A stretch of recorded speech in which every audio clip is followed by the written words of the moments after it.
15 अगस्त को जैसे उपखंड अधिकारी जी ने भी मुझे निमंत्रण दिया, हर साल हम लोग 15 अगस्त को और 26 जनवरी को ये राष्ट्रीय पर्व मनाते हैं। लेकिन 15 अगस्त के दिन हर घर तिरंगा की जो व्यवस्था है, 75 बरस बाद में आपको पिछले 5 साल में ऐसा अवसर मिला है कि पूरे राष्ट्र पे तिरंगा एक साथ एक जगह एक बार में।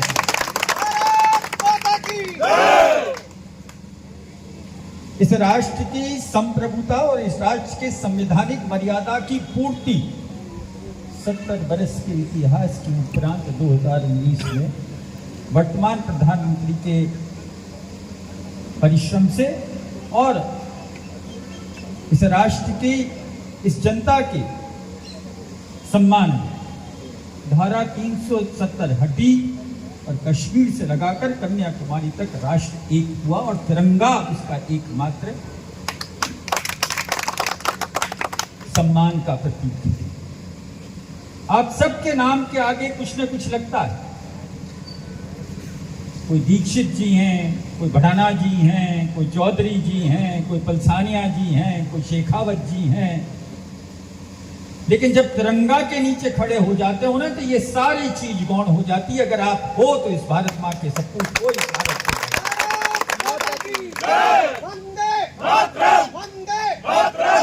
जब कोई राष्ट्र में बैठकर नीति बनती है तो किसी एक वर्ग और किसी जाति विशेष के नहीं बनती। संपूर्ण राष्ट्र की व्यवस्था को सुसज्जित करने के लिए बनती है। अगर कोई कमजोर है तो उसका उत्थान करना, अगर कोई वंचित है तो उसको मूल धारा में लाना, लेकिन संपूर्ण राष्ट्र के लिए बनती है। और राष्ट्र भी आपसे यह अपेक्षा करता है कि जिस वक्त आप प्रजातंत्र का पर्व मनाने के लिए किसी भी चुनाव में जाएं तो आपका मतदान भी उसी उद्देश्य और उसी चरित्र से प्रतिपादित होकर एक मतदाता जरूर होना। इस राष्ट्र की अखंडता और इस राष्ट्र की संप्रभुता इस राष्ट्र की जनता के हाथ में है। जिस प्रकार के सरकार का आप निर्वाचन करते हैं उसी प्रकार का आचरण सरकार करती है। आज आपको और हमको इस बात का गर्व है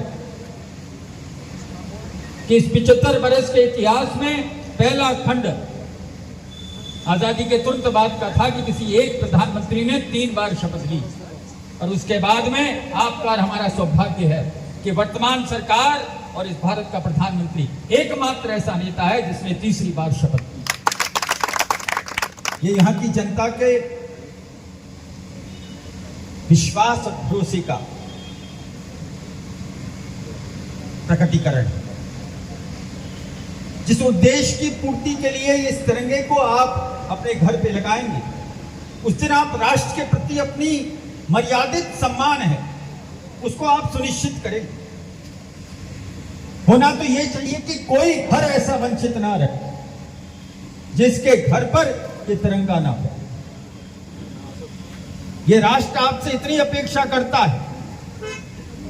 ये राष्ट्र भी आपका है, सरकार भी आपकी है, ये धरा भी आपकी है, ये पूरा का पूरा राष्ट्र की चेतना भी आपकी है। इस राष्ट्र के ध्वज को आप अपने स्वयं के घर के ऊपर, अपने निवास स्थान के ऊपर लगाएं तो भारत माँ भी ये महसूस करेगी कि मेरा बेटा मेरे लिए भी कुछ कर रहा है। मैं यही निवेदन करता हुआ अपनी बात को यहाँ विराम देना चाहूंगा। मैं राजनीतिक भाषण देने नहीं आया है।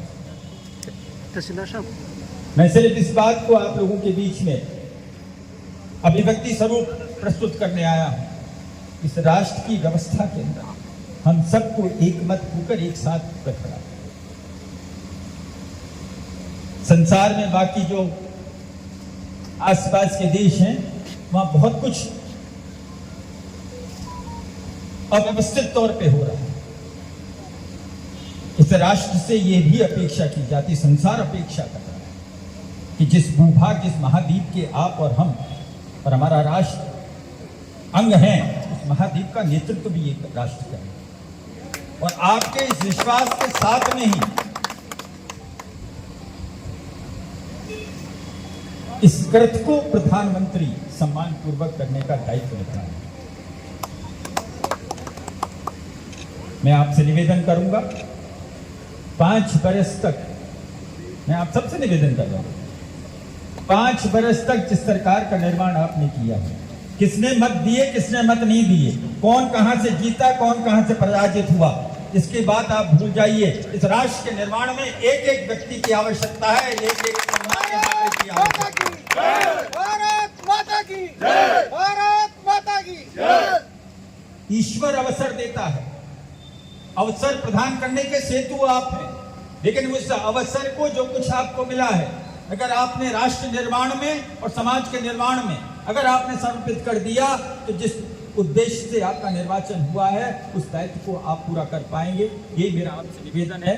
बहुत बहुत धन्यवाद। जय हिंद।